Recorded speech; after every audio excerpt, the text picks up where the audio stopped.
तो मोल कंसेप्ट का एक्सरसाइज 2, मोल कंसेप्ट की एक्सरसाइज 2 स्टार्ट करेंगे। बेटा एक कॉपी बनानी है आपको अलग से, जिसमें क्वेश्चन बैंक मॉड्यूल के सवाल सॉल्व करने हैं। ठीक है, एक्सरसाइज 1 इजी है, वो आप खुद अटेम्प्ट कर सकते हैं। क्लास में मैं एक्सरसाइज 1 नहीं कराऊंगा, क्लास में क्या कराऊंगा, एक्सरसाइज 2 एंड पीवाईक्यूज। एक्सरसाइज 3 भी है ना, फिर exercise 1 and PYQs, exercise 2 and PYQs. Exercise 1 आप खुद अटेम्प्ट करिए, सारे पीवाईक्यूज नहीं करेंगे हम क्लास में, बट जितने हो सकते हैं उतने करेंगे, बाकी फिर उसके बाद आपको अटेम्प्ट करने को।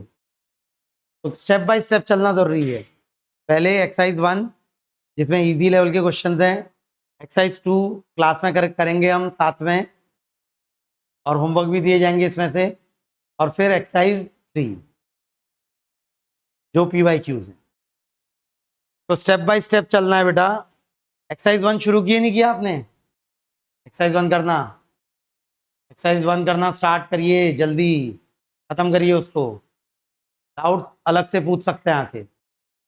एक्सरसाइज 2 स्टार्ट करेंगे बेटा आज। तो exercise 2 of question bank module, तो क्वेश्चन का लेवल है बहुत इजी भी नहीं है, बहुत डिफिकल्ट भी नहीं है, मॉडरेट लेवल के क्वेश्चन है ज़्यादातर इसमें।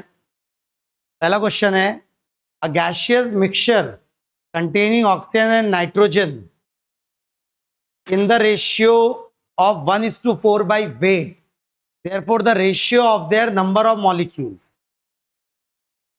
पहली बात, ऑक्सीजन जब बोलता है तो मतलब उसका होता है O2 से गैसियस फॉर्म में, और नाइट्रोजन जब बोलता है तो क्या मॉलिक्यूल क्या होता है नाइट्रोजन का गैसियस फॉर्म में? N2, oxygen and nitrogen.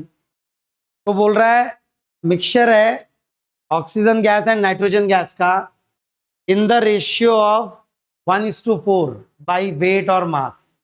Chemistry में वेट मास एक ही चीज होती है। Therefore the ratio of their number of molecules, जैसे उसने नंबर ऑफ मॉलिक्यूल्स का रेशियो पूछा, बेटा नंबर ऑफ मॉलिक्यूल्स का ratio and number of moles का रेशियो सेम ही होता है भाई। मोल्स और मोल्स का रेशियो और नंबर ऑफ मॉलिक्यूल्स का रेशियो सेम ही होगा ना, क्योंकि number of molecules will be nothing but moles into Avogadro number. Avogadro number तो कैंसिल हो जाएगा। तो एक तरीके से मुझे निकालना है number of molecules of O2 upon number of molecules of N2, which will be number of moles of O2 upon number of moles of N2। ये निकालना है ना मुझे। अब मुझे दिया क्या है, मुझे दिया है मास of O2 upon mass of N2, ये दे रखा है 1:4, और मुझे number of moles of O2 upon number of moles of N2 निकालना है। तो आएंगे जरा अपने 3 फॉर्मूला पे। 3 में से कौन से नंबर का फॉर्मूला, कौन से 3 फॉर्मूलों की बात कर रहा हूं मैं? नंबर ऑफ मोल्स के 3 फॉर्मूले। पहला फॉर्मूला क्या है, number of moles is mass upon molar mass. दूसरा फॉर्मूला क्या है बेटा, number of moles is number of particles upon Avogadro number. और तीसरा फॉर्मूला है number of moles is volume of gas upon 22.4 litre. खैर अभी केवल कौन सा यूज होगा, मास से नंबर ऑफ मोल्स पे आना है मुझे। तो number of moles can be written mass upon molar mass. तो ये अगर पता करना है मुझे, this can be written equal to mass of O2 upon molar mass of O2 and number of moles is mass of N2 upon molar mass of N2। तो ये मुझे दिया हुआ है, ये मुझे दिया है 1:4, ये दिया हुआ है बेटा 1:4। मोलर मास ऑफ N2 मैं जानता हूं क्या होता है मोलर मास ऑफ N2, बोलिए। N2 का मोलर मास अकेले नाइट्रोजन का 14 होता है, N2 का 28 और O2 का 32। डेटा पुट करिए और बताइए क्या आंसर आ रहा है। तो ये हो गया 1/4 इंटू 28 अपॉन 32, 1 जा 7 जा। तो आंसर क्या आया बेटा, फर्दर कटिंग नहीं होगी। क्या आ रहा है, नंबर ऑफ मोल्स का रेशियो। नंबर ऑफ मोल्स का रेशियो क्या आ रहा है? 7:32।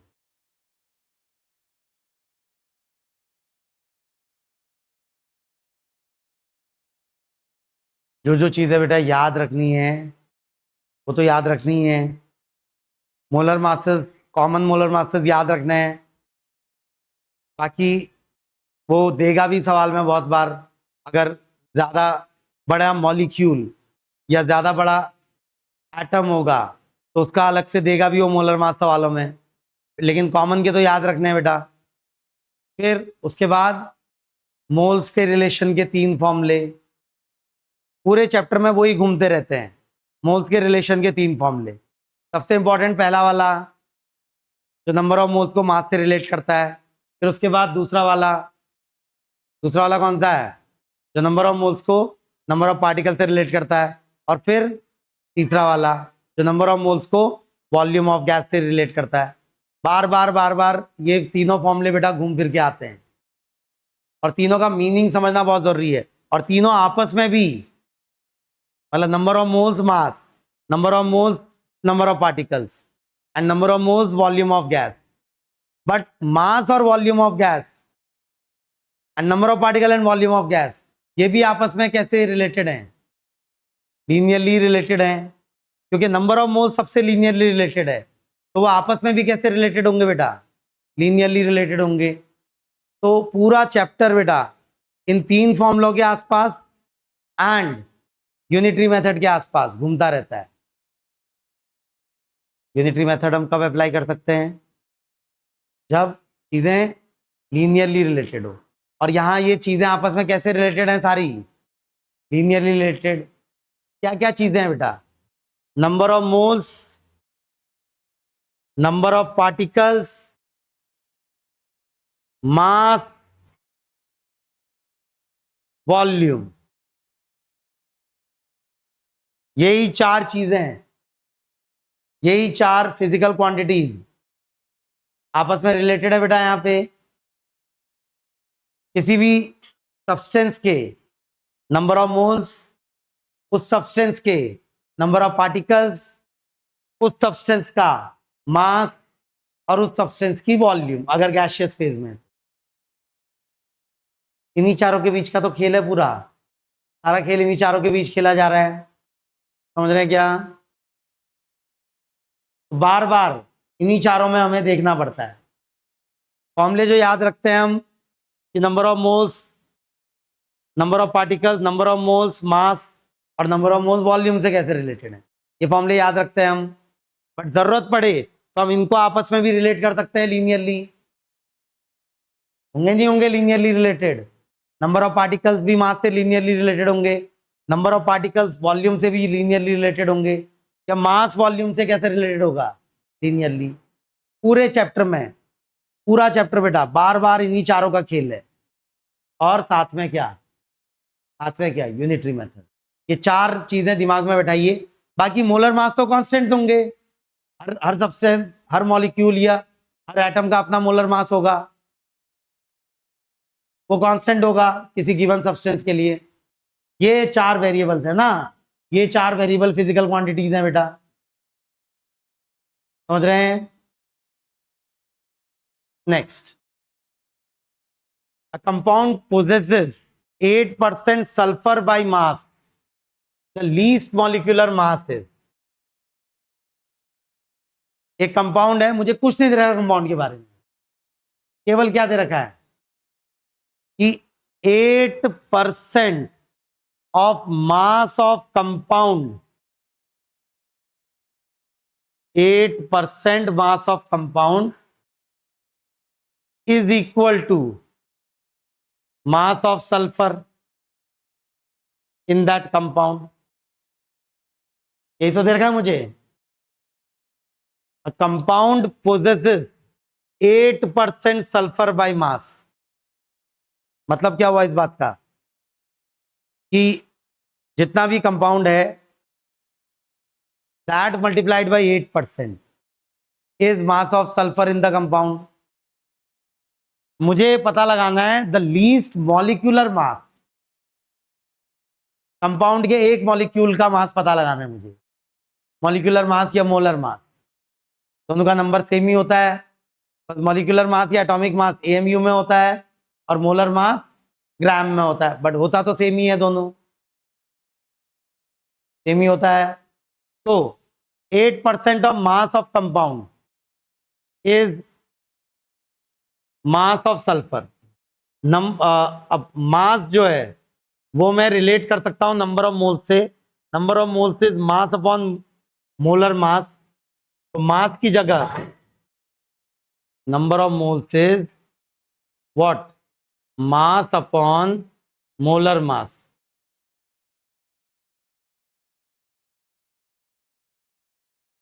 तो मास की जगह मैं लिख सकता हूं number of moles into molar mass of compound, that will be equal to mass of sulphur. नहीं, नंबर ऑफ मोल से रिलेट नहीं करते हैं,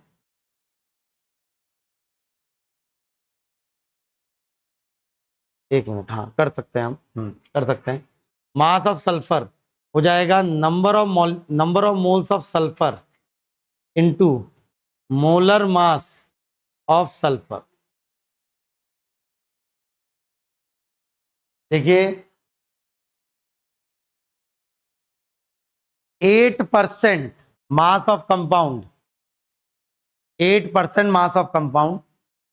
जैसे वो कंपाउंड सल्फर है, उसमें मुझे पता है सल्फर के अलावा और भी एटम्स हो सकते हैं उसके मॉलिक्यूल में, हो सकते हैं नहीं हो सकते हैं, और भी एटम्स हो सकते हैं, जैसे SO2 हो गया एग्जाम्पल, सल्फर डाइऑक्साइड, या फिर H2S हो गया।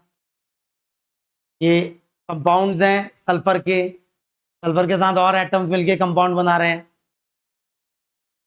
तो बोल रहा है 8% mass of compound is equal to mass of sulphur.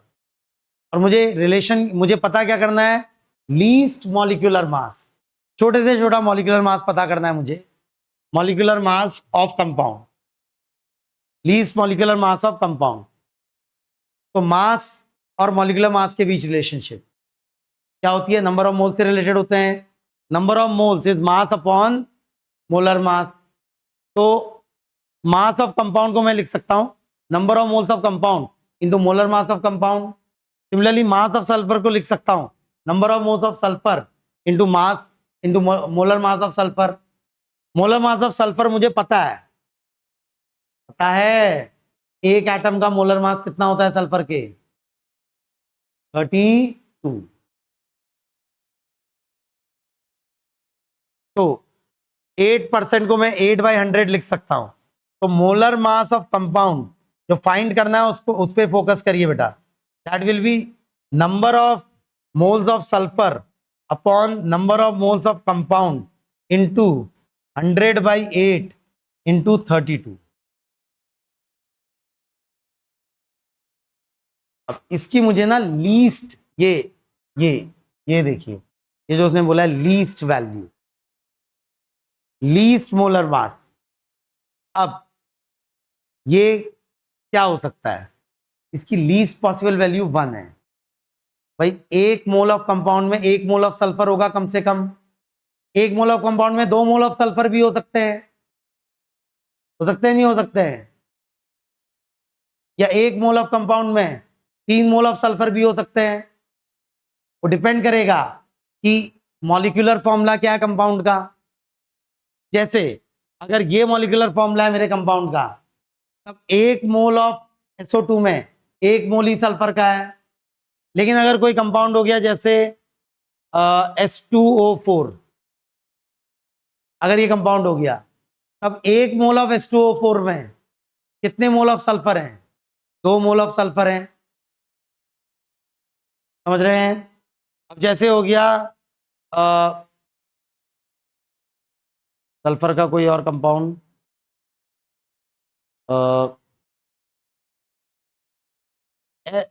जैसे C6H12S8 फॉर एग्जाम्पल, ये हो गया।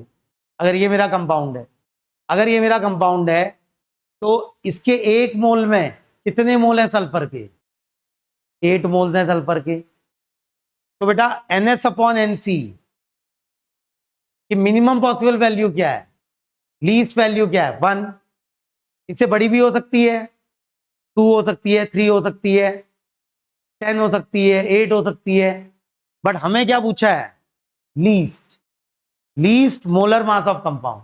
तो इसकी जगह क्या ले लूंगा बेटा, 1। तो लीस्ट मोलर मास हो गया 8 4 32, तो क्या आ गया 400। सवाल देखेंगे फिर से, बोल रहा है a compound possesses 8% sulphur by mass, ठीक है।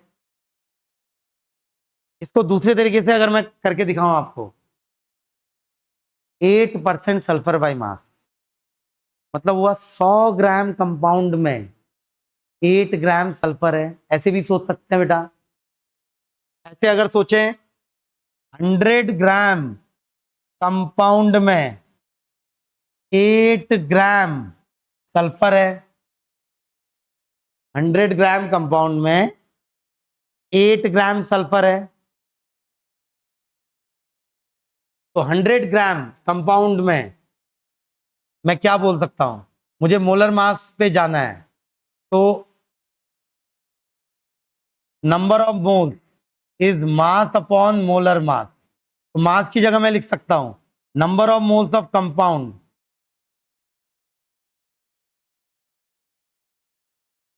100 ग्राम की जगह, 100 ग्राम कंपाउंड में 8 ग्राम सल्फर है, तो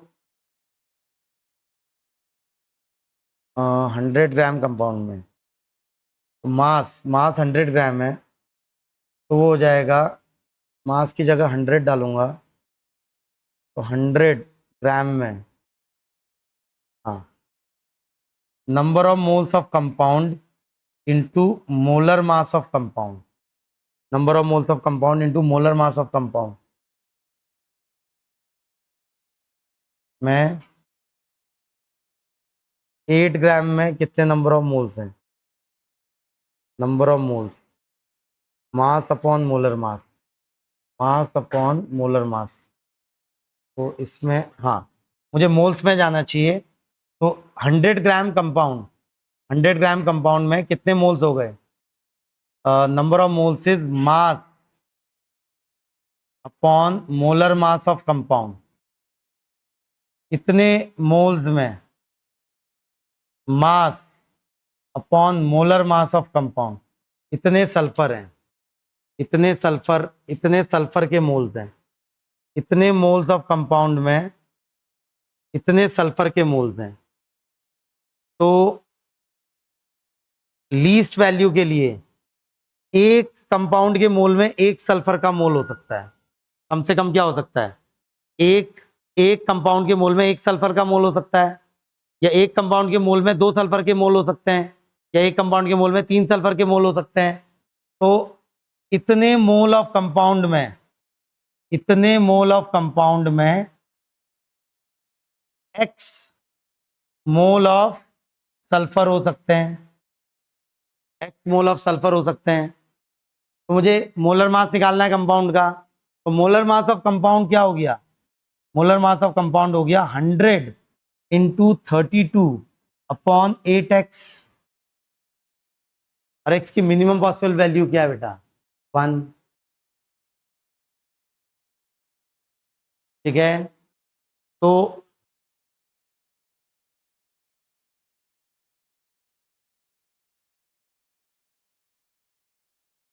कुछ गलती कर रहा हूं मैं,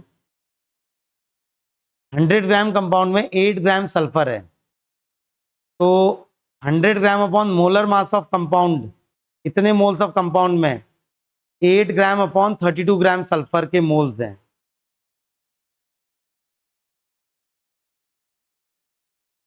एक मोल में अगर x मोल सल्फर हुआ, तो इतने मोल्स में x इंटू इतने मोल सल्फर होगा,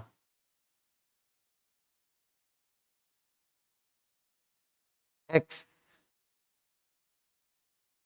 नंबर ऑफ मोल्स, इतने इतने मोल ऑफ कंपाउंड में x मोल्स ऑफ सल्फर हैं, x मोल्स ऑफ सल्फर है, 1 मोल ऑफ कंपाउंड में 1 मोल ऑफ सल्फर है, तो मैं इनको आपस में इक्वेट कर सकता हूँ। 1 मोल ऑफ कंपाउंड में अगर 2 मोल्स ऑफ सल्फर है, 1 मोल ऑफ कंपाउंड में 2 मोल्स ऑफ सल्फर है तो x, लेकिन यहाँ x इससे तो छोटा हो जाएगा अगर x बड़ा होगा तो।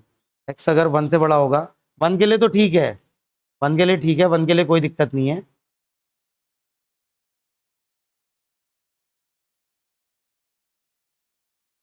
वन के लिए कोई दिक्कत नहीं है, लेकिन 1 से ऊपर के लिए दिक्कत है।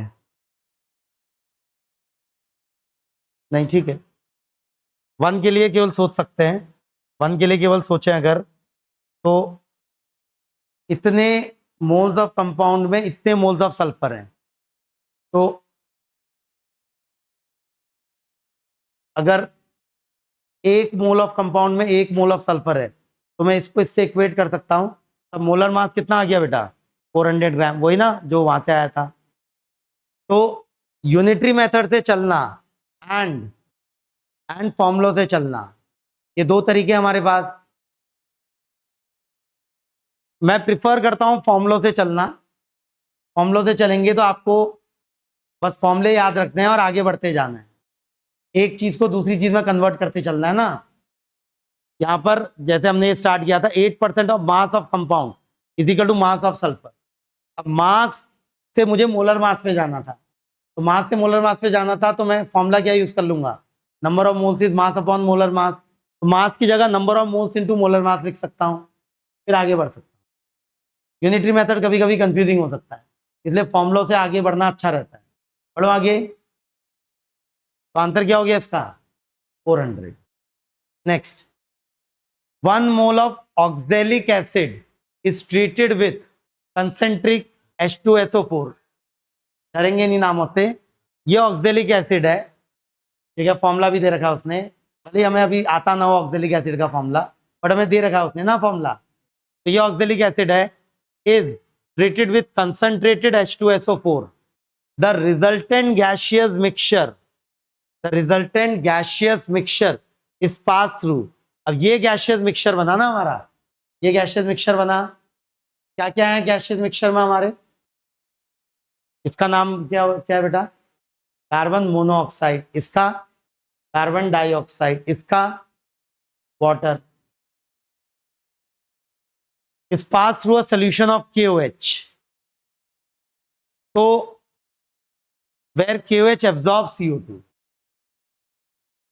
जब ये आया इस पूरे को KOH के सोल्यूशन से पास किया गया, गैसेस बनी ना हमारी, उसको KOH के सोल्यूशन से पास किया, तो KOH केवल, KOH मतलब पोटेशियम हाइड्रोक्साइड, क्या नाम है KOH का पूरा, पोटेशियम हाइड्रोक्साइड, केवल कार्बन डाइऑक्साइड से रिएक्ट करेगा बेटा, क्योंकि ये बेसिक है और ये एसिडिक है, और ये रिएक्ट करके बना देंगे K2CO3 एंड H2। रिएक्शन हम बाद में सीखेंगे बेटा डिटेल में, जब रिएक्शन का टाइम आएगा, बट अभी मोल्स को हैंडल करना सीख रहे हैं हम इसमें। तो एक बात याद रख सकते हैं इस सवाल के थ्रू, आगे भी काम आएगी, कि पोटेशियम हाइड्रोक्साइड CO2 से रिएक्ट करती है और क्या बनाती है, potassium carbonate, potassium bicarbonate and water, ठीक है,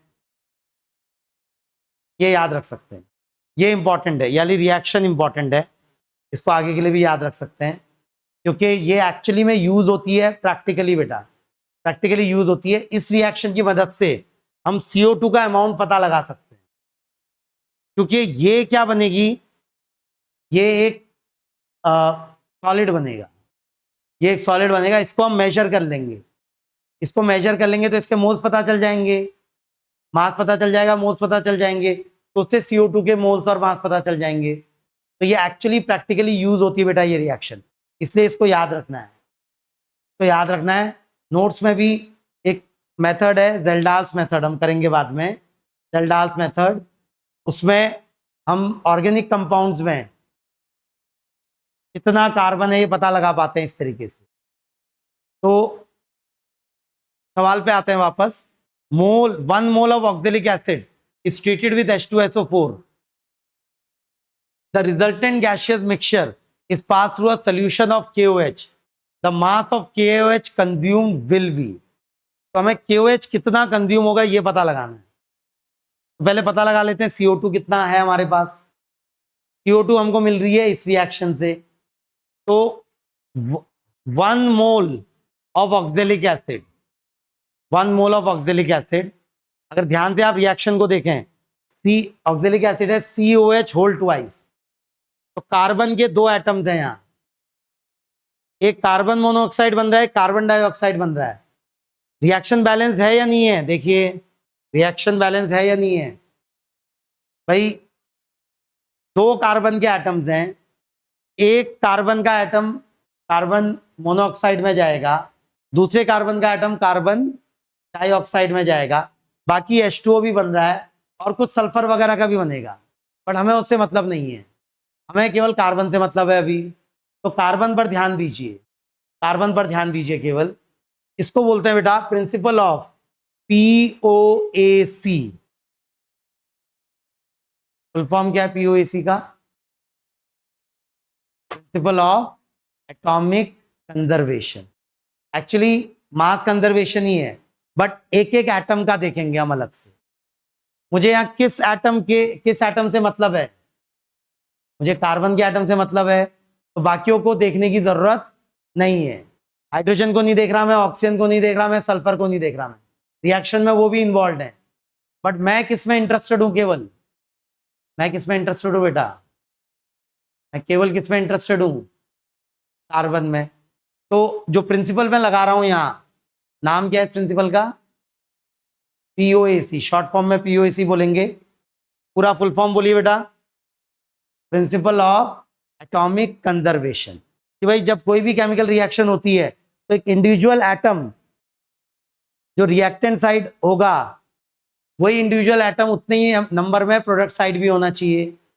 तो POAC से देखें अगर आप, तो ये ऑक्जेलिक एसिड जो है बेटा, ऑक्जेलिक एसिड जो है, इसके एक मॉलिक्यूल में 2 कार्बन के एटम्स हैं, और जो प्रोड्यूस हो रहा है, कार्बन मोनोऑक्साइड भी प्रोड्यूस हो रही है और कार्बन डाइऑक्साइड भी प्रोड्यूस हो रही है। तो इसका 1 मोल COH होल ट्वाइस का 1 मोल, इसका 1 और इसका भी 1 प्रोड्यूस करेगा, दोनों का 1-1 प्रोड्यूस करेगा, तभी तो कार्बन के एटम बैलेंस हो पाएंगे LHS RHS में। समझ रहे हैं क्या? तो मतलब 1 मोल COH होल ट्वाइस से 1 मोल CO2 पैदा होगा। ये हमें हेल्प करता है बेटा जब हम रिएक्शन बैलेंस नहीं कर पाते हैं, हमें पूरी रिएक्शन ना पता हो, हमको पूरी रिएक्शन ना पता हो, तब हमें ये तरीका हेल्प करेगा।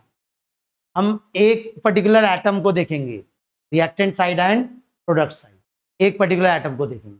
जैसे यहाँ पर किसको देख रहा हूं मैं? यहाँ किसको देख रहा हूं मैं? कार्बन। तो बताइए 1 mole of COOH whole twice कितने मोल ऑफ CO2 प्रोड्यूस करने वाला है? एक ही मोल CO2 के प्रोड्यूस करने वाला है वो, क्योंकि 1 मोल CO का भी प्रोड्यूस होगा, बाकी ऑक्सीजन अपने आप को बैलेंस कर लेगी बेटा इधर उधर। कार्बन तो 2 ही जगह जा रहा है ना, कार्बन 2 जगह जा रहा है, कार्बन मोनोऑक्साइड में और कार्बन डाइऑक्साइड में। तो 1 मोल COH होल ट्वाइस कितने मोल ऑफ CO2 प्रोड्यूस करेगा? 1 मोल COH होल ट्वाइस कितने मोल ऑफ CO2 प्रोड्यूस करेगा? 1 mole of CO2 he produce करेगा। मुझे क्या दिया है? मुझे 1 मोल ऑफ ऑक्जेलिक एसिड दिया था ना, 1 मोल ऑफ ऑक्जेलिक एसिड दिया था, तो कितने मोल ऑफ CO2 प्रोड्यूस करेगा वो? 1 mole of CO2 he produce करेगा। अब ये 1 मोल CO2, ये 1 मोल CO2 पोटेशियम हाइड्रोक्साइड के साथ रिएक्ट कर रहा है। कितने पोटेशियम हाइड्रोक्साइड के साथ रिएक्ट करेगा 1 मोल CO2 का? 2 पोटेशियम हाइड्रोक्साइड के साथ। देख रहे हैं ना रिएक्शन, बैलेंस रिएक्शन लिख के दिए उसने, करने की भी जरूरत नहीं हमको बैलेंस। 1 मोल CO2 का कितने मोल KOH के साथ रिएक्ट करने वाला है? 2 मोल KOH के साथ। तो 1 mole of CO2 will react with 2 moles of KOH। हमसे क्या पूछा है? The mass of KOH consume. आपको मोल्स ऑफ क्यूएच पता चल गए? पता चल गए? तो क्या मास ऑफ क्यूएच निकाल सकते हैं? कौन सा फॉर्मूला? नंबर ऑफ मोल्स को मास से रिलेट करने वाला फॉर्मूला। बोले बेटा, number of moles is equal to mass upon molar mass. किसके नंबर ऑफ मोल्स, किसके मास की बात हो रही है? क्यूएच के। कितने हैं क्यूएच के मोल्स बेटा? 2 ना, क्योंकि CO2 का 1 ही मोल था। CO2 का 1 मोल क्यूएच के 2 मोल को कंज्यूम करने वाला है। तो mass will be equal to number of moles which is 2 into molar mass of QH into molar mass of QH. अब क्यूएच का मोलर मास कितना होता है निकाल पाएंगे? क्यूएच में 1 पोटेशियम है, 1 ऑक्सीजन है और 1 हाइड्रोजन है। बताइए क्यूएच का मोलर मास। पोटेशियम का क्या होता है मोलर मास? 19 टू ज़ा 38 प्लस 1 39 होता है। नहीं याद? पोटेशियम का मोलर मास? हाँ क्या बेटा, आंसर बता रहे हैं क्या? पहले पोटेशियम का मोलर मास बताइए ना। हाँ 39। कैसे याद रखना है बेटा हमको? कैल्शियम तक तो याद रखिए ना बेटा मोलर मास। पोटेशियम कैल्शियम से जस्ट पहले आता है। कैल्शियम का एटॉमिक नंबर 20 होता है, तो पोटेशियम का एटॉमिक नंबर क्या होता है? 19। ऑड नंबर, ऑड नंबर जब एटॉमिक नंबर होता है तो डबल करके 1 ऐड करते हैं। 19 टू ज़ा 38 प्लस 1 याद है? तो क्या होता है? एक एक पोटेशियम का 39, तो एक ही पोटेशियम है यहाँ, प्लस 1 ऑक्सीजन, बोलिए बेटा 16, प्लस 1 हाइड्रोजन कितना? 1। तो कितना हो गया मोलर मास क्यूएच का? 39 प्लस 16 प्लस 1 कितना हो गया बेटा? 56। आंसर क्या 56 है? नहीं, हमें मास बताना था क्यूएच का। कितने मोल्स है क्यूएच के? 2 मोल्स। तो यहाँ 2 को मल्टीप्लाई करना पड़ेगा 56 से। तो आंसर क्या हो गया बेटा? 112 ग्राम। ठीक है, 112 ग्राम। तो बेटा नोट्स में ये चीज उतार भी लेंगे, नोट कर लेंगे, क्लास में नोट्स में उतार भी लेंगे, क्योंकि ये एक इंपॉर्टेंट रिएक्शन है, बहुत सवालों में आती है और आगे भी हम पढ़ेंगे जब टाइम आएगा इसका।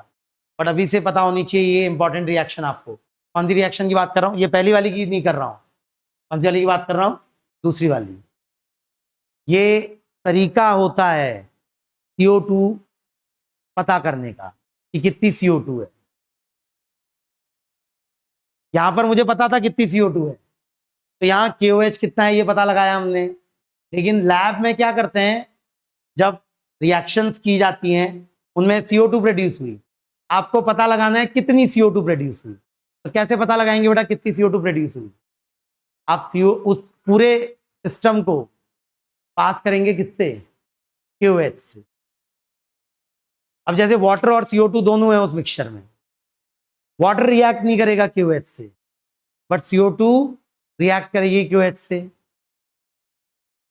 और क्या प्रोड्यूस कर देगी? K2CO3 plus water. बस ये रिएक्शन ध्यान में रखनी है कि 1 मोल ऑफ CO2 कितने मोल ऑफ KOH से रिएक्ट करती है? 2 मोल। 1 से नहीं, 2 से रिएक्ट करती है, तभी रिएक्शन बैलेंस हो पाएगी बेटा। समझ रहे हैं क्या? ये नोट्स में याद रखेंगे, नोट्स में नोट करेंगे कि CO2 का अमाउंट पता लगाने के लिए हम मिक्सचर को, मिक्सचर में CO2 है और भी सारी चीजें हैं, बट बाकी सारी चीजें KOH से रिएक्ट नहीं करेंगी। केवल कौन रिएक्ट करेगा KOH से? CO2। तो कितना CO2 है पता चल पाएगा ना यहां से हमको।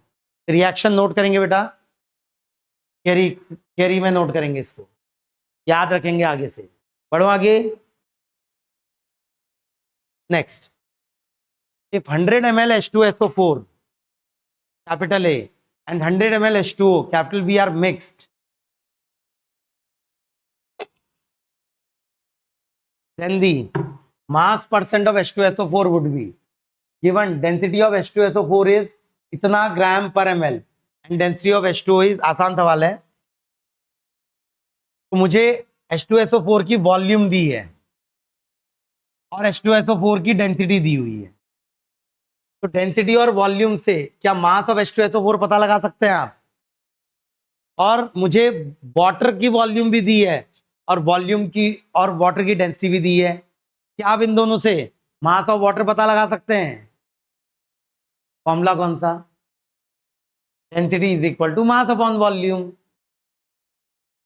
Density is equal to mass upon volume.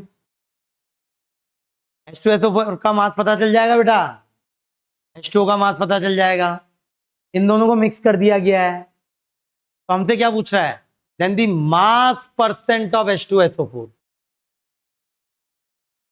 बेटा मिक्सचर बनाया हमने, मास परसेंट ऑफ सोल्यूट पूछा है हमसे।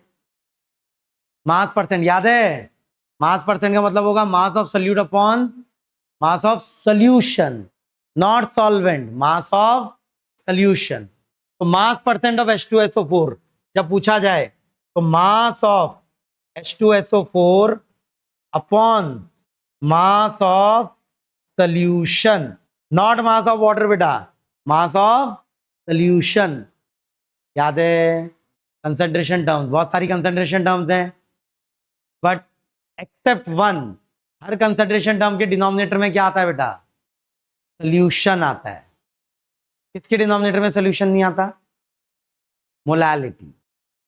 बाकी सब में सोल्यूशन आता है डिनोमिनेटर में, केवल मोलैलिटी में सॉल्वेंट आता है डिनोमिनेटर में। तो यहां पर मास परसेंट पूछा है H2SO4 का, mass percent is the concentration term बेटा, it means mass of solute upon mass of solution. Please बता दीजिए जल्दी से, फिर इंटू 100, हाँ इंटू 100 परसेंटेज में निकालना है मुझे। बताइए मास ऑफ H2SO4 कितना है? मास ऑफ H2SO4 के लिए volume of H2SO4 into density of H2SO4 कितना आ गया बेटा? मास ऑफ H2SO4 0.9 इंटू 100, 0.9 ग्राम पर ml इंटू 100 ml, कितना है मास ऑफ H2SO4? 90 ग्राम। दिख रहा है क्या? तो mass of H2SO4 is 100 ml volume of H2SO4 into density. आप यूनिट लिखेंगे ना बेटा तो बहुत बार आपको चीजें नजर आती हैं, केवल नंबर्स मत लिखिए बेटा, यूनिट्स के साथ लिखिए नंबर्स को। ml से ml कटेगा तो ग्राम में आ रहा है ये, तो mass of H2SO4 is how much? 90 gram divided by mass of solution. Mass of solution में H2SO4 का मास भी इंक्लूड होगा और वाटर का मास भी इंक्लूड होगा, होगा ना?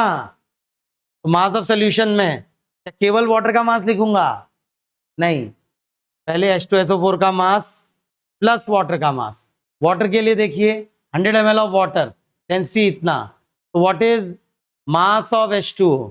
मास ऑफ H2O बोलिए बेटा, मास ऑफ H2O कितना हो गया? सिंपली 100 ml इंटू 1 ग्राम पर ml, तो कितना हो गया ये?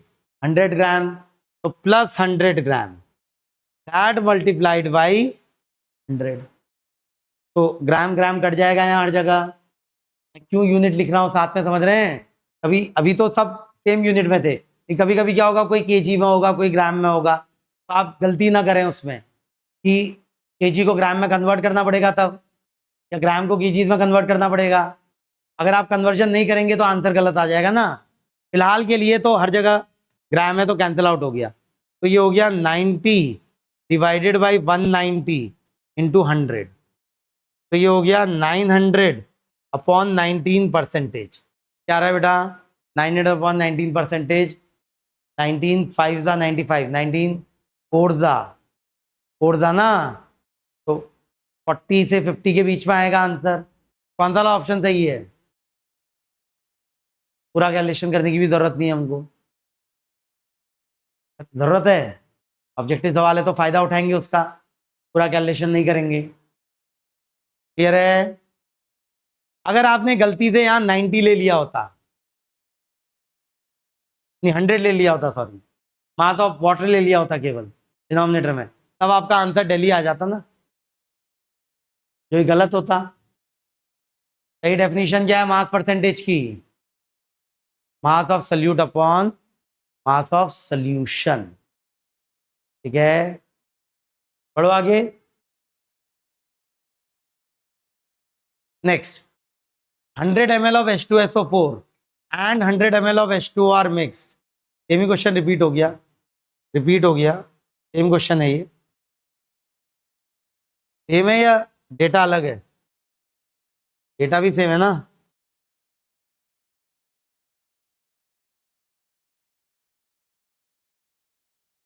कुछ गलत दिया है डेंसिटी, इतनी कम डेंसिटी नहीं होगी, 0.9 ग्राम पर ml। या कैलकुलेशन करें, एक बार कर लेते हैं, गिवन डेटा से कैलकुलेशन कर लेते हैं। डेंसिटी ऑफ H2SO4 उसने काफ़ी कम दे रखी है, तो बेटा मास परसेंट निकालना है मुझे, मास परसेंट ऑफ H2SO4। फॉर्मूला बोलिए, मास percent of H2SO4, mass of H2SO4 upon mass of solution, mass of H2SO4, mass of solute upon mass of solution into 100। जरा इस बार निकालने इस डेटा से, तो 100 ml है और 0.09 ग्राम है इसका, तो ग्राम पर ml, तो कितना मास हो गया H2SO4 का? 9 ग्राम। इस बार 9 ही ग्राम है, divided by mass of solution. Mass of solution में H2SO4 का मास तो आएगा ही, साथ में ऐड होगा वाटर का मास। वाटर का मास कितना है बेटा? 100 ml प्लस 100 ml इंटू 1 ग्राम पर ml प्लस 100 इंटू 100, तो ये आ गया 900 अपॉन 109। इनमें कोई भी आंसर नहीं आ रहा है अकॉर्डिंग टू दिस डेटा, कोई भी आंसर नहीं आ रहा है। इस डेटा से चलते तो कोई भी आंसर नहीं आ रहा है बेटा, देख रहे हैं ना। तो ये क्या हो गया, 900 अपॉन 109, 8 पॉइंट समथिंग होगा, क्या हो जाएगा 8 पॉइंट समथिंग, 109 8 दा 872, तो ये करीब 8 पॉइंट जो भी आएगा कितना परसेंट होगा। बट ऐसा कोई भी ऑप्शन नहीं है, तो actually question I think repeat हो गया है, बस डेटा गलत डाल दिया उसने, अभी वही क्वेश्चन किया था हमने। बढ़ो आगे। BrO3 negative plus 5Br negative give Br2 plus 3H2। If 50 ml of 0.1 molar of BrO3 negative is mixed with 30 ml of 0.5 molar of Br negative solution that contains excess of hydrogen ion, the moles of Br2 form। बढ़िया question है, देखेंगे तो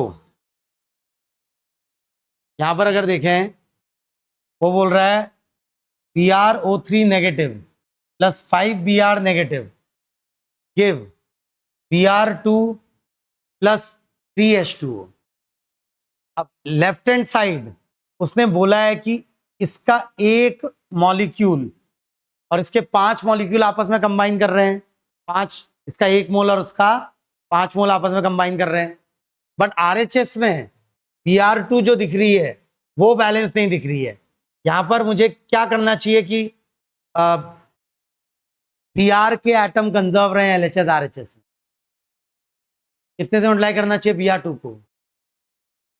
ध्यान से देखिए भाई, LHS में उसने 1 BrO3 नेगेटिव दे रखा है प्लस 5 Br नेगेटिव दे रखा है, बट RHS में केवल Br2 लिख के दिया है।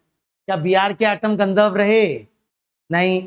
लेफ्ट हैंड साइड 6 Br के एटम्स हैं, बट राइट हैंड साइड फिलहाल 2 ही Br के एटम दिख रहे हैं, तो Br के लिए POAC लगाऊंगा अगर मैं, समझ रहे हैं, बाकियों को नहीं देख रहा हूं मैं, केवल किसको देख रहा हूं? ब्रोमीन। Br मतलब ब्रोमीन, ब्रोमीन के लिए अगर POAC लगाऊंगा तो राइट हैंड साइड भी उसके 6 एटम दिखने चाहिए, तो क्या करूं बेटा, Br2 को किससे मल्टीप्लाई कर दूं? 3 से। समझे क्या? बाकी और की कोई दिक्कत नहीं है, हाइड्रोजन ऑक्सीजन वो अपने आप को बैलेंस कर लेंगे, और क्या बाकी मुझे बैलेंस करना भी नहीं है, मुझे केवल किस पर फोकस करना है बेटा? ब्रोमीन पे फोकस करना है क्योंकि उसी के बारे में सब कुछ दिया हुआ है। क्या बोल रहा है वो? 50 ml of 0.1 molar BrO3 negative is mixed with 30 ml of 0.5 molar Br negative solution that contains excess of H plus ion. H hydrogen बहुत अवेलेबल है। Then moles of Br2 form. ध्यान से, सबसे पहले ये, इससे मैं क्या पता लगा सकता हूं? मोलैरिटी दे रखी है मुझे, वॉल्यूम दे रखी है, उससे मैं क्या पता लगा सकता हूं? Number of moles. बोलिए बेटा, नंबर ऑफ मोल्स और मोलैरिटी में relation. Number of moles is equal two moles of solute upon volume of solution in litre. अभी भी याद नहीं हुई आप लोगों को? मोलैरिटी की क्या डेफिनेशन है? ये कैपिटल एम मोलर है ना बेटा, 0.1 मोलैरिटी है उसकी, और मुझे वॉल्यूम भी दे रखी है। इन दोनों की मदद से क्या निकाल सकता हूं मैं? नंबर ऑफ मोल्स निकाल सकता हूं BrO3 नेगेटिव के। कैसे? मोलैरिटी कैपिटल एम, जितनी भी वैल्यू है उसकी, that should be equal to number of moles of solute divided by volume of solution in litre.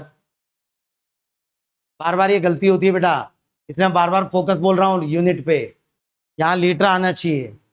तो नंबर ऑफ मोल्स हो जाएगा molarity which is 0.1 in this case. 0.1 क्या? 0.1 मोल्स पर लीटर है ना मोलैरिटी।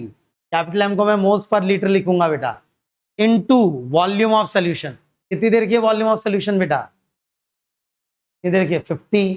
50 क्या लेकिन? ml इंटू 10 की power -3 करना पड़ेगा लीटर में कन्वर्ट करने के लिए, इंटू 10 की power -3 ml litre, sorry litre से लीटर कट गया ना, ml से लीटर को नहीं काट सकते थे आप। तो कितने हो गए बेटा number of moles of KClO3, sorry BrO3 negative? Number of moles of BrO3 negative कितना हो गया? ये 5 इंटू 10 की पावर -3 मोल्स। ठीक हो गया, पता चल गया?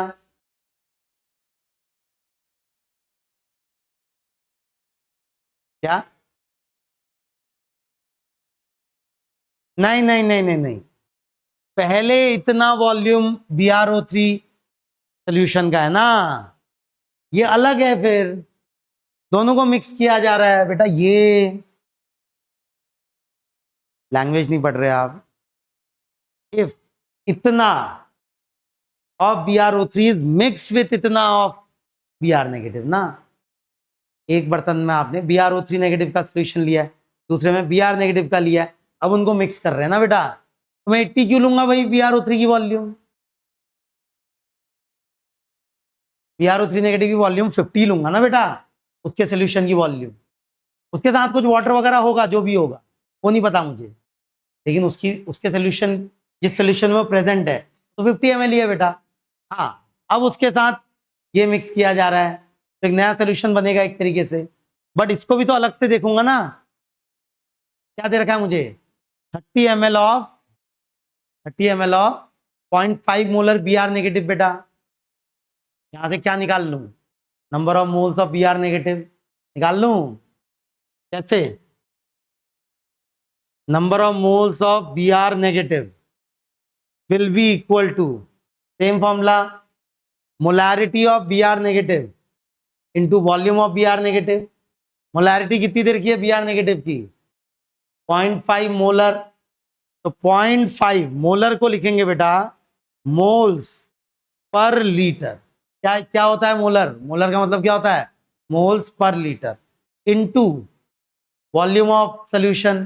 कितना है इसकी वॉल्यूम की? सोल्यूशन की वॉल्यूम 30 मिलीलीटर, तो इंटू 30 इंटू 10 की पावर -3। देख रहे हैं क्या? कितना आ गया बेटा? ये कितना आ गया Br नेगेटिव के मोल्स? कितना लीटर है ये? कितना आ गया? 15 इंटू 10 की पावर -3।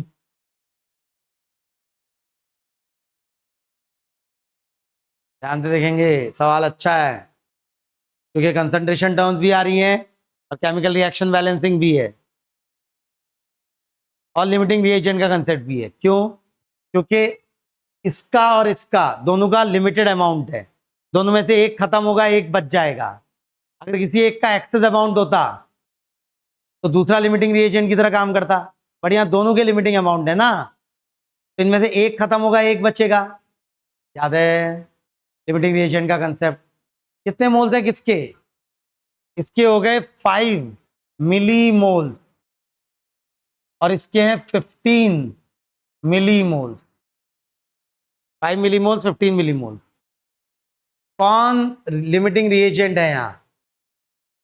देखें जरा, एक BrO3 का मॉलिक्यूल या मोल 5 Br नेगेटिव के मोल से रिएक्ट कर रहा है बेटा, तो 5 के लिए कितने Br नेगेटिव चाहिए? एक के लिए 5 चाहिए, तो 5 के लिए 25 चाहिए, बट हैं कितने Br नेगेटिव मेरे पास? केवल 15। तो कौन लिमिटिंग रिएजेंट हो गया बेटा? BrO3 या Br? Br। तो this is limiting reagent, this is limiting reagent. मतलब इसके 15, इसके 5 के लिए 1 चाहिए था, 5 के लिए 1, तो 15 के लिए 3, तो 3 तो है यहाँ, 3 मिली मोल्स हैं। तो मतलब BrO3 नेगेटिव पूरा खत्म नहीं होगा। कौन खत्म हो जाएगा पूरा? Br नेगेटिव खत्म हो जाएगा। ये 3 ही मोल खत्म होंगे तो 2 मिली मोल्स बचेंगे बेटा इसके। ठीक हो गया। अब Br नेगेटिव पर ध्यान दीजिए, Br नेगेटिव पूरा खत्म हो गया, इसके 15 मोल्स खत्म हो गए, तो इसके कितने मोल्स पैदा होंगे ये बात करनी है ना मुझे। Moles of Br2 produced. Br negative के 5 मोल्स, इसका एक नहीं, इसके 3 मोल्स पैदा कर रहा था, 3 पैदा कर रहा था ना, तो 5 मोल्स 3 पैदा कर रहे थे। कितने कितने मोल्स हैं मेरे पास Br नेगेटिव के? 15 मिली मोल्स। 15 मिली मोल्स कितने करेंगे बेटा? यूनिटरी मेथड लगा रहा हूं सिंपल। कितने? 3/5 इंटू 15, 3/5 इंटू 15, कितना आ गया बेटा? ये 9 क्या? 9 मोल्स नहीं, 9 मिली मोल्स। ये सब कुछ मिली मोल्स में चल रहा है खेल। तो ये हो गया 9 मिली मोल्स। 9 मिली मोल्स का मतलब कितने मोल्स बेटा? 9 इंटू 10⁻³ मिली प्रीफिक्स। कौन सा आंसर सही है बेटा? बढ़िया क्वेश्चन है, आज के क्वेश्चंस में सबसे अच्छा क्वेश्चन है। क्या हो रहा है इस सवाल में? सवाल में देखिए क्या हो रहा है बेटा। लिमिटिंग रिएजेंट का सवाल है ना, क्योंकि दो चीजें जो रिएक्ट कर रही थी, दोनों के लिमिटेड नंबर ऑफ मोल्स थे, एक खत्म हो जाएगा, एक बच जाएगा। अगर एग्जैक्ट होते तो दोनों भी खत्म हो सकते थे, एग्जैक्ट मल्टीपल होते कि भाई 1:5 के रेशियो में ही मल्टीपल होते, मतलब इसके 5 और इसके 25 होते, तब खत्म हो जाते दोनों। लेकिन अभी ऐसा नहीं है, इसके 5 और इसके 15 हैं, 5 को 25 चाहिए थे, 5 को 25 चाहिए थे, बट हैं 15 ही है, इसलिए ये खत्म हो जाएगा बेटा। ये समझे क्या? समझे? बढ़िया क्वेश्चन है बेटा, फिर से करिए घर जाके, क्योंकि लिमिटिंग रिएजेंट का कंसेप्ट इन्वॉल्व हो रहा है यहाँ। बढ़ो आगे। Next, 1 part of an element A combines with 2 parts of B, 6 part of element C combine with 4 parts of B. If A and C combine together, the ratio of their masses will govern by, ये तो reciprocal proportion है ना। चला कौन सा है बेटा? Reciprocal proportion. जब 2 से ज्यादा हो जाते हैं तब रेसिप्रोकल प्रोपोर्शन वाला लॉ आता है। भाई डेफिनेट प्रोपोर्शन इसके बारे में बात करता है। डेफिनेट प्रोपोर्शन बात करता है कि जब दो एलिमेंट मिलके कंपाउंड बना रहे हैं, सिंगल कंपाउंड बना रहे हैं, तो सिंगल कंपाउंड का हमेशा सेम नंबर ऑफ प्रोपोर्शन में होंगे इंडिविजुअल एटम्स, तो डेफिनेट प्रोपोर्शन एक कंपाउंड की बात करता है, एक सिंगल एलिमेंट, सिंगल कंपाउंड में मल्टीपल एलिमेंट की। मल्टीपल प्रोपोर्शंस बोलता है जब दो एटम्स कंबाइन कर रहे हैं अलग अलग तरीके से, तो जैसे कार्बन और oxygen, CO and CO2, CO और CO2, तो सेम अमाउंट ऑफ ऑक्सीजन लेंगे तो कार्बन होल नंबर रेशियो में होगा। Law of conservation of mass तो बहुत सिंपल सी बात बोलता है, मास कंजर्व रहेगा। ये क्या बोल रहा है, 1 part of element A combine with 2 part of B और 6 part of element C combine with 4 part of B. जब दो से ज्यादा एलिमेंट आ जाएं तो वो कौन सा लॉ रिप्रेजेंट करता है बेटा, लॉ ऑफ रेसिप्रोकल प्रोपोर्शन।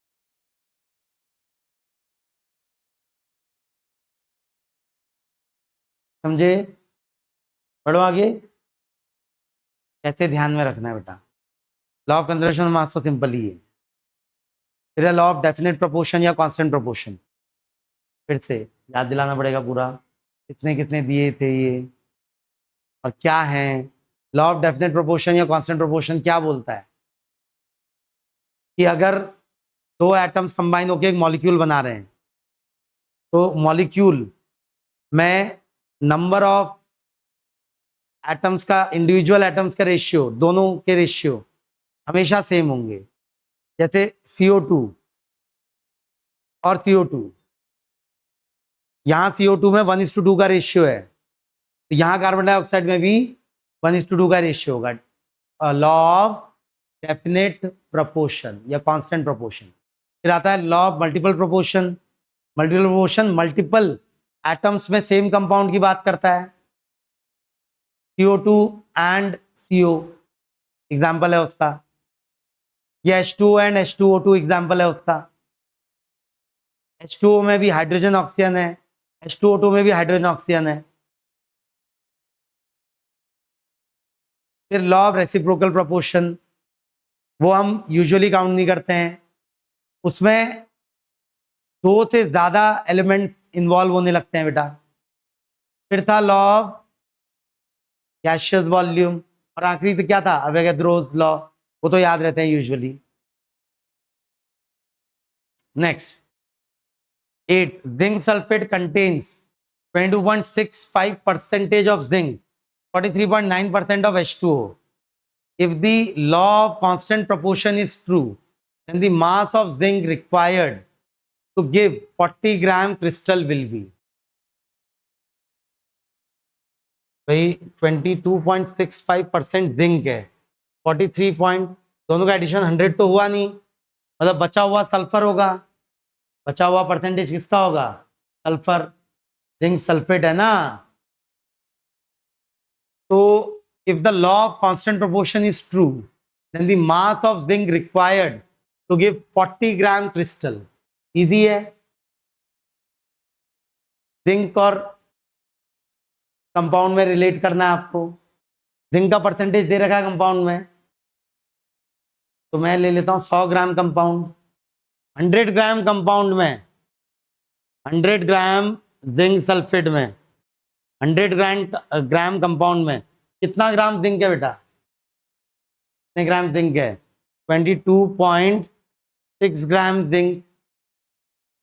बोल रहा है then the mass of zinc required to give 40 gram crystal. बहुत इजी है ये तो, मोल्स में भी नहीं जाना हमको, मोलर मास में भी नहीं जाना है भाई। 100 ग्राम कंपाउंड में 22.65 ग्राम जिंक है। क्या पूछा उसने मुझसे, 40 ग्राम कंपाउंड, 40 ग्राम क्रिस्टल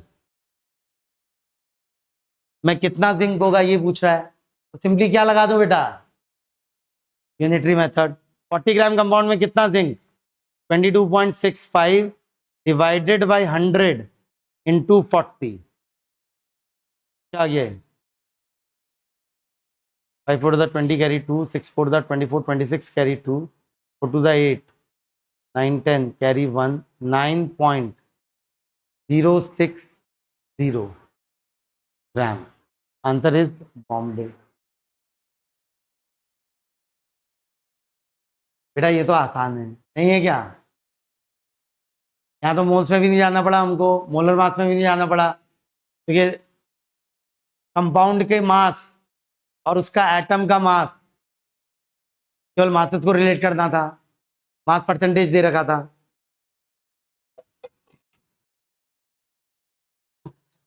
बढ़ो आगे, आगे बढ़ो। Next, potassium combines with two isotopes of chlorine, Cl35 and Cl37 respectively, to form two samples of KCl. Their formation follows law of constant proportion, multiple proportion, reciprocal proportion, या none of these?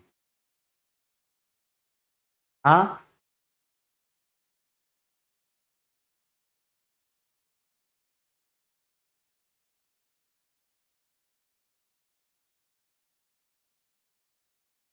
none of these होगा ना, क्योंकि अलग अलग isotope के साथ combine कर रहा है। क्या बोलता है लॉ ऑफ कांस्टेंट प्रोपोर्शन?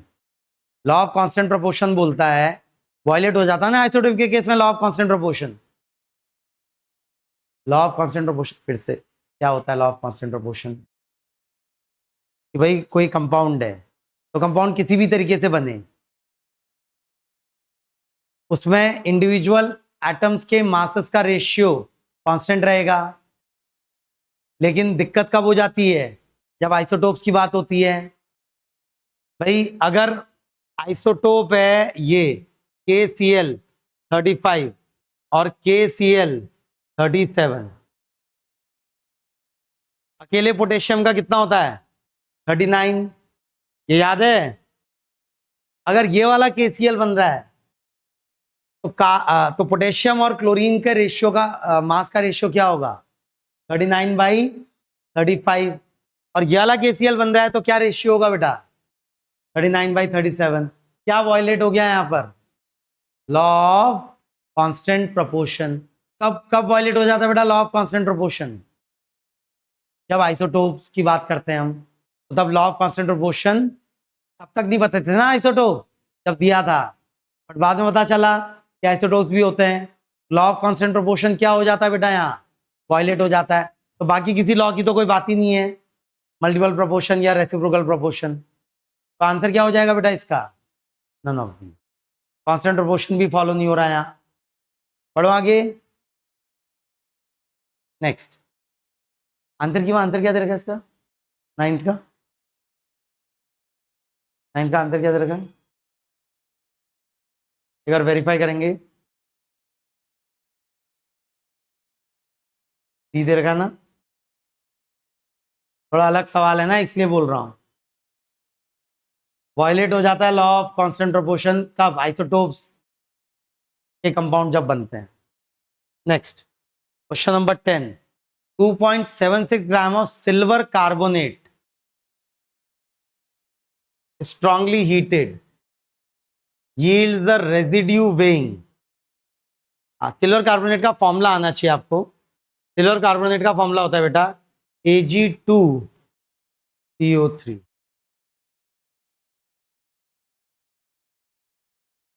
ठीक है, Ag2CO3, ये सिल्वर कार्बोनेट होता है बेटा। तो 2.76 gram of silver carbonate on being strongly heated yields the residue. जब मैं इसको हीट कर दूंगा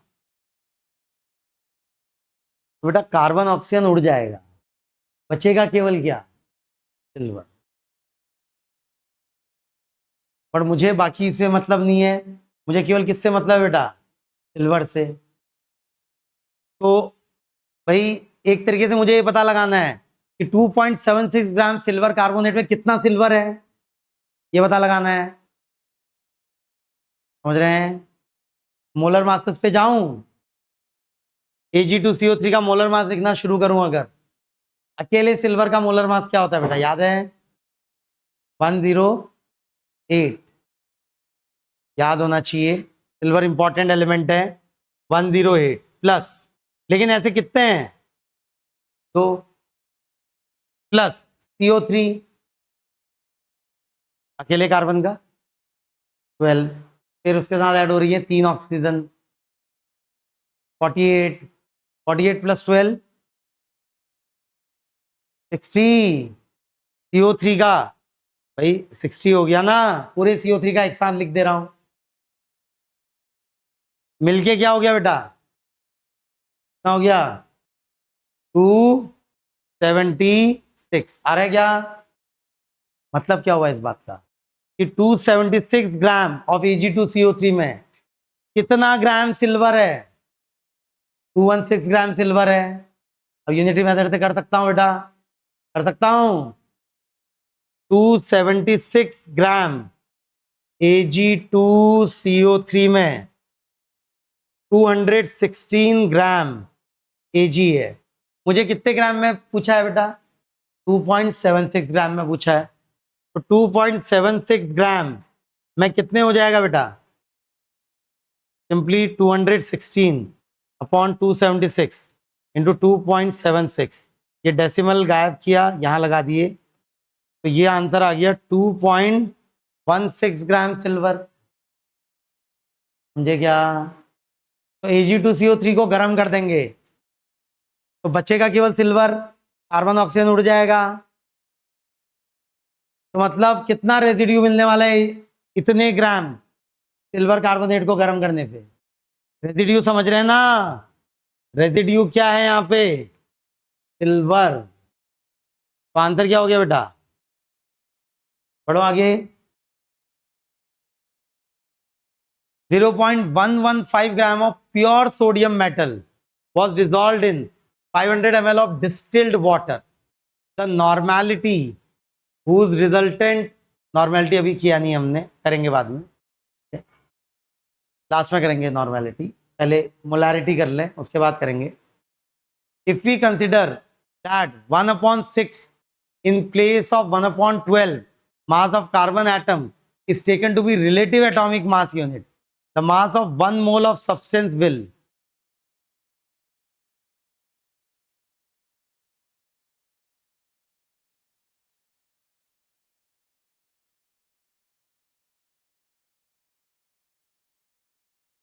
बेसिक डेफिनेशन का सवाल है। What is 1 mole defined as, 1 mole is defined as number of carbon atoms in 12 gram of carbon।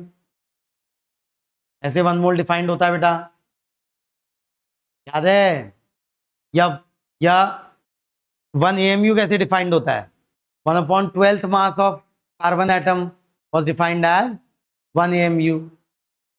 बोल रहा है if we consider that 1/6 in place of 1/12 mass of carbon atom is taken to be relative atomic mass unit, AMU मैं 1/12 ना लेके 1/6 ले रहा हूं, तो उससे 1 मोल ऑफ सब्सटेंस का मास डिक्रीज कर जाएगा, इंक्रीज कर जाएगा, अनचेंज होगा। यही the function of molar mass of the substance.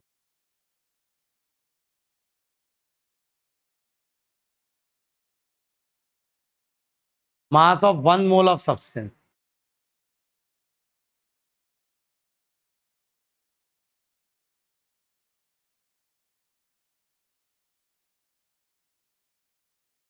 अगर मैंने 1 AMU की डेफिनेशन चेंज कर दी तो 1 मोल की डेफिनेशन भी चेंज हो जाएगी। 1 AMU की डेफिनेशन मैंने 1/6 of mass of carbon atom बोला, तो 1 मोल की डेफिनेशन क्या हो जाएगी,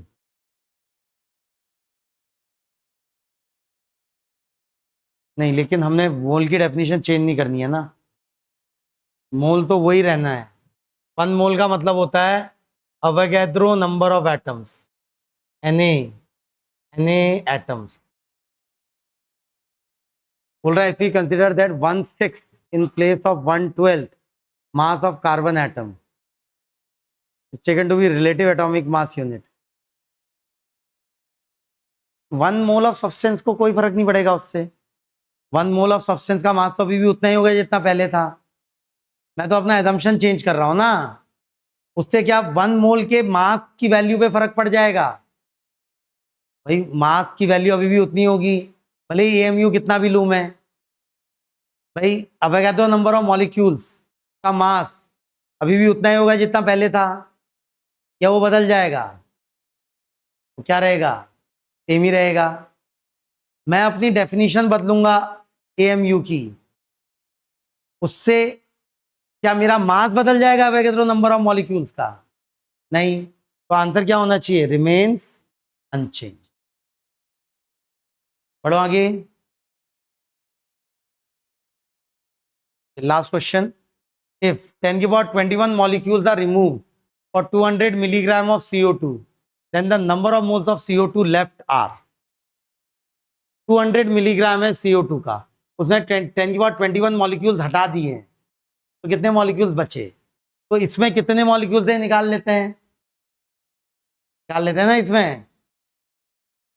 CO2 का मोलर मास याद है बेटा, CO2 का मोलर मास बोलिए, 44 ग्राम। मास दिया है CO2 का 200 मिलीग्राम रखा है, और मुझे नंबर ऑफ मॉलिक्यूल्स निकालने हैं CO2 के। तो बेटा क्या होता है, number of moles is mass upon molar mass, या it is also equal to number of molecules upon Avogadro number. याद है? तो मुझे ये निकालना है फिलहाल। तो कैपिटल एन को लिखा जा सकता है मास विच इज 200 इंटू 10 की पावर -3। -3 कहां से टपका समझ रहे हैं, ठीक है, मिलीग्राम में दिया है, इंटू एवोगाड्रो नंबर 6.022 इंटू 10 की power 23 divided by molar mass. Molar mass होता है 44 ग्राम, तो ये ग्राम से ग्राम तब कैंसिल होगा। ये क्या कितना आ गया, 2 इंटू 6.022 इंटू 10 की पावर 20 डिवाइडेड बाई 44। ये हैं नंबर ऑफ CO2 मॉलिक्यूल। इसमें से 10 की पावर 21 हटा दिए गए हैं, 10 की पावर 21 मॉलिक्यूल्स हटा दिए गए हैं।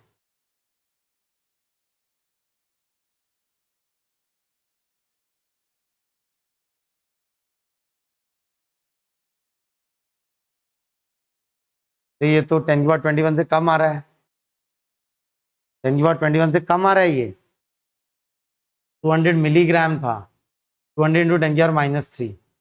अरे नहीं नहीं सॉरी, 10 की पावर -3 से 10 की पावर 20 किया, 200 तो बचा हुआ है, तो 10 की पावर 21 कर दूं अगर इसको,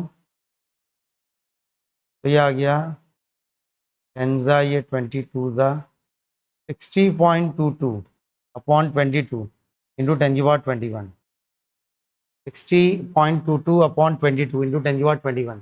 इसमें 10 की पावर 21 हटा दूं तो 60.22 अपॉन 22 इंटू 10 की पावर 21 माइनस 10 की पावर 21, ये हो जाएगा 60.22 माइनस 22, ये हो गया 48.22 अपॉन 22 इंटू 10 की पावर 21। ये नए नंबर ऑफ मॉलिक्यूल्स हो गए, तो नंबर ऑफ मोल्स कितना हो जाएगा, एन डैश ये हो गया, तो नंबर ऑफ मोल्स हो जाएंगे N dash upon Avogadro number, तो 48.22 अपॉन 22 इंटू 6.022 इंटू 10 की पावर 23 इंटू 10 की पावर 21, तो ये हो गया 10 की पावर -2। कितना आया कैलकुलेशन से, 48 अपॉन समथिंग, 1 से तो छोटा ही आ रहा है ये 10 की पावर -2 में, 10 की पावर -2, 48 अपॉन अप्रॉक्सीमेटली कैलकुलेट करूँ तो डिनोमिनेटर घटा देता हूँ, तो डिनोमिनेटर घटा देता हूँ, 48 अपॉन 22 इंटू 6, 1 ज़ा 8 ज़ा 4 ज़ा 11 ज़ा 0.3 आ रहा था, 0.33, 48.22 4 10 -2 8, नहीं गलती की ना यहाँ, कैलकुलेशन मिस्टेक की, 60.22 माइनस 22 कितना हो गया, 60.22 माइनस 22, 60.22 माइनस 22,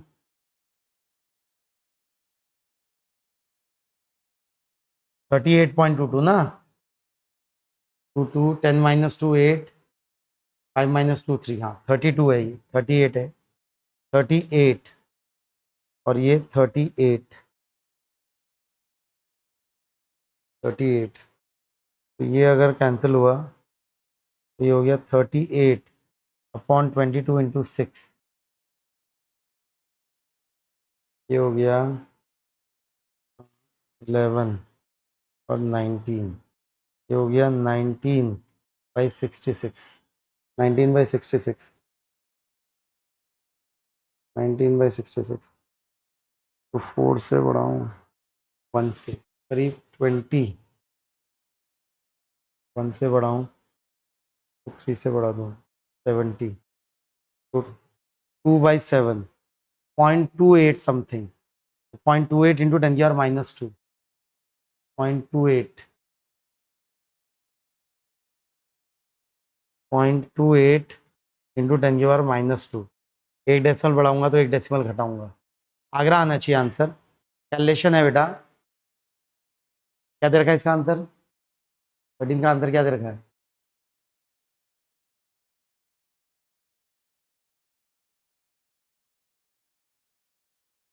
थर्टीन का आंसर क्या दे रखा है? आगरा दिया है क्या या कुछ और दिया है? कैलकुलेशन है थोड़ी यहाँ पर, कैलकुलेशन ध्यान से करेंगे तो पावर्स को हैंडल अलग से करेंगे बेटा, पावर्स को अलग से हैंडल करेंगे और उसको अलग से हैंडल करेंगे। पावर्स को हैंडल करेंगे अलग से, नंबर्स को हैंडल करेंगे अलग से, बार बार ये करना पड़ता है हमें कैलकुलेशन में। चलिए कंटिन्यू करेंगे कल।